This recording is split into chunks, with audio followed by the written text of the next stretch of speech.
Алматы мектептерінде ата-аналар қонақжай бөлмесі ашылуда. Бұл білім ошақтарының әкімшілік аумақтарын оңтайландыру нәтижесінде мүмкін болып отыр. Жоба білім басқармасы және мемлекеттік қызмет істер департаментімен бірлесіп жүзеге асырылуда. Бүгінде қаладағы 204 мектептің 34-інде ол жұмыс істеп отыр.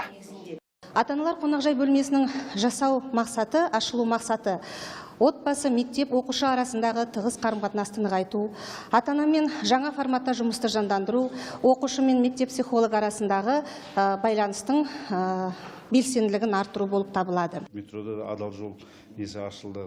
Сол сияқты көптеген шаралар жұмыс жүргізіледі. Енді адалдық алаңы деген сөз, енді Алматы өз қаламыз, өзіміз патриотымыз болғандықтан біздің елімізде, біздің қаламызда бәрі таза болса, жемқорлық болмаса екен деген оймен осы жастарды бастап отырмыз.